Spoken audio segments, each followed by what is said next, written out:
दोस्तों नमस्कार, स्वागत है आपके अपनी यूट्यूब चैनल बेस्ट एग्रीकल्चर में। दोस्तों मैं हूं अरविंद यादव।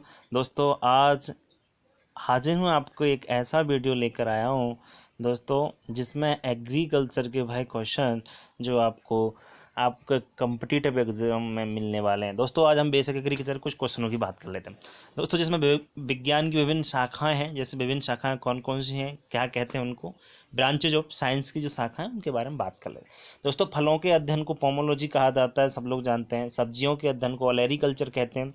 फूलों के अध्ययन को फ्लोरीकल्चर कहते हैं। घास की खेती एग्रोस्टोलॉजी के अंतर्गत करते हैं। मधुमक्खी पालन को एपीकल्चर कहा जाता है। केंचुआ पालन को बर्मी कल्चर कहा जाता है। और रेशम कीट पालन को सेरीकल्चर कहते हैं। दोस्तों रेशम कीट पालन को क्या कहा जाता है, सेरीकल्चर कहते हैं। मछली पालन को दोस्तों फिशिकल्चर कहा जाता है। क्या कहा जाता है, मछली पालन को फिशिकल्चर कहते हैं।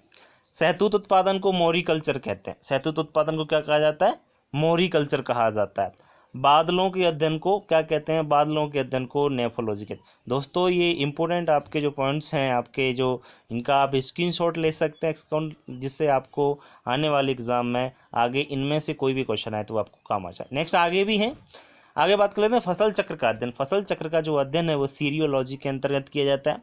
फसलों का उत्पादन जैसे फसलों का उत्पादन एग्रोनॉमी। रेगिस्तान आपका जो है, रेगिस्तान के बारे में जो अध्ययन करते हैं एरोमोलॉजी के अंतर्गत करते हैं। फलों के लिए पेड़ों की खेती अगर करते हैं तो उसको अबोरिकल्चर कहते हैं। और सजावट के लिए पेड़ों की खेती अर्बोरिकल्चर के अंतर्गत की जाती है।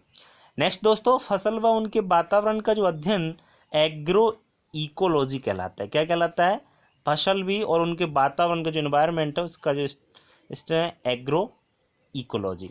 फसलों के साथ अगर घास उगाते हैं तो उसको ले फार्मिंग कहा जाता है। मृदा का अध्ययन सॉइल साइंस के अंतर्गत किया जाता है। मृदा फसल संबंध, अगर फसल संबंधित है मृदा है तो उसको एडोफोलॉजी कहते हैं। और लास्ट जो है मृदा बनने का अध्ययन पेडोलॉजी के अंदर, मृदा कैसे बनती है, उसका बरीकन कैसे होता है, क्या क्या किसके द्वारा बनती है, ये सब का अध्ययन पेडोलॉजी के अंतर्गत किया जाता है। यह भी दोस्त बहुत ही इंपॉर्टेंट हैं। ये नीचे वाले दोनों हैं मृदा का, कई बार ये क्वेश्चन पूछे जा चुके हैं कि मृदा बनने का अध्ययन किसके अंतर्गत किया जाता है, पेडोलॉजी। ये सभी इंपॉर्टेंट है, इसका भी आप लोग स्क्रीनशॉट ले लीजिए। नेक्स्ट है दोस्तों अंगूर की खेती का अध्ययन किसके अंतर्गत करते हैं, विटीकल्चर। लाख उत्पादन लाख कल्चर। और लकड़ी जो है उसका जाइलोलॉजी के अंतर्गत क्या किया जाता है, अध्ययन किया जाता है। ये थी दोस्तों आपको एग्रीकल्चर की कुछ शाखाएं थी, इनका किस में किसका अध्ययन किया जाता है। नेक्स्ट दूसरों हमने दोस्तों नेक्स्ट जो रखा हुआ है कृषि परिकल्पना एवं संबंधित व्यक्ति, मतलब एग्रीकल्चर जो कंसेप्ट है उससे कौन से संबंधित व्यक्ति हैं उनके नाम। जैसे सुपरधान है, सुपरधान जो विकसित किया था वो जीएस खुश ने किया था। शंकर धान है, जैसे शंकर धान के पिता वाई.एल. फिंक आया था, इन्होंने शंकर धान सबसे पहले विकसित किया था। गोल्डन धान की बात करें तो गोल्डन धान सबसे पहले इंगो पोर्ट्रिकस ने इन्होंने विकसित किया था। सुपर गेहूं की बात करें तो सुपर गेहूं एस नागाराजन जो थे उन्होंने किया था सुपर गेहूं को विकसित। हरित क्रांति जो अब विस्मय पिता है यानी वॉलोग है, नॉर्मन वॉलोग कहा जाता है इन्हें। हरित क्रांति भारत की बात कर लेते हैं तो एम.एस. स्वामीनाथन इसके पिता कहे जाते हैं।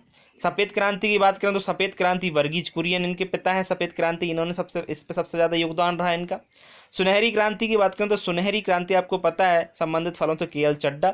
और इंद्रधनुष क्रांति नीतीश कुमार। आगे बात कर लें शंकर कपास, जो शंकर कपास आपके सी.टी. पटेल। बीटी कपास जो होता है आपका बैसिलस थ्रोएंजिसिस जो आपका बैक्टीरिया, उससे बीटी कपास। जो भारत की बात करें तो सी.डी. मैंने इसको सबसे पहले इसके पिता कहे जाते हैं। हरित क्रांति का नाम किसने दिया था, सब लोग जानते हैं हरित क्रांति नाम विलियम्स गॉड ने दिया था। नोबेलाइजेशन, गन्ना में जो नोबेलाइजेशन हुआ था वो वेंकट रमन जी ने किया था। सदाबहार हरित क्रांति इसके पिता एम.एस. स्वामीनाथन को कहा जाता है। और पूरा विचारधारा ये आपके डॉक्टर ए.पी.जे. अब्दुल कलाम ने ये विचारधारा दी थी। दोस्तों नेक्स्ट है आपके विज्ञान और उसके जनक, जैसे कृषि रसायन है, कृषि रसायन के पिता वॉन लिविंग को कहा जाता है। सस्य विज्ञान के पिता आपके एग्रोनॉमी जो होती है उसके पिता पीटर डैक्रेसेंजी को कहा जाता है। पेडोलॉजी के पिता डोकू चैप को कहा जाता है। कृषि मौसम विज्ञान जो है इसके पिता कोपेन को माना जाता है। नेक्स्ट है अनुवांशिकी सब लोग जानते हैं। जेनेटिक्स जो है जेनेटिक्स के पिता जीजे मेंडल यानी ग्रेगर जोहन मेंडल को कहा जाता है। ये आपके जो जनक हैं दोस्तों, ये बहुत ही इंपॉर्टेंट है, कई बार इनमें से क्वेश्चन पूछ लिया जाता है कि बताइए पेडोलॉजी के पिता कौन है, तो इस तरह से डोकोचो। आगे भी हमने बहुत सारे रखे हैं, जैसे बात करें आगे भी, जैसे प्रायोगिक अनुवांशिकी। प्रायोगिक अनुवांशिकी के जो फादर हैं वो है टी.एच. मॉर्गन। कौन है आपके? टी.एच. मॉर्गन। नेक्स्ट है दोस्तों प्लांट पैथोलॉजी। प्लांट पैथोलॉजी ये वर्ल्ड की बात कर रहे हैं तो एंटोन डेवेरी हैं, और प्लांट पैथोलॉजी भारत की बात करें तो हैं ये ए.जे. बटलर। दोस्तों ध्यान रखना। नेक्स्ट है साइटोलॉजी। सब लोग जानते हैं साइटोलॉजी कोशिका विज्ञान, जो इसमें अध्ययन, इसके पिता कौन है आपके? कोशिका का अध्ययन किया जाता है, इसके पिता है रॉबर्ट हुक। नेक्स्ट है दोस्तों कवक विज्ञान। कवक विज्ञान यानी जो फंजाई से रिलेटेड जो अध्ययन किया जाता है कवक विज्ञान के, तो उसके जो पिता हैं वो हैं आपके ए.एम. माइकेले। जीव विज्ञान की बात करें, जीव विज्ञान की सब लोग जानते हैं आपके बायोलॉजी के पिता अरस्तु हैं। वनस्पति विज्ञान के थियोफ्रास्टस हैं, ये इंपॉर्टेंट है दोस्तों, ध्यान रखें। आधुनिक बॉटनी, आधुनिक बॉटनी के जो पिता हैं वो हैं कैरोलस लीनियस। जंतु विज्ञान की बात करें, जंतु विज्ञान के जो पिता हैं वो भी अरस्तु। ध्यान रखें, जीव विज्ञान और जंतु विज्ञान के अरस्तु हैं। जीवाणु विज्ञान के ल्यूबेनक और सूक्ष्म जीव विज्ञान के लुईस पास्चर पिता हैं।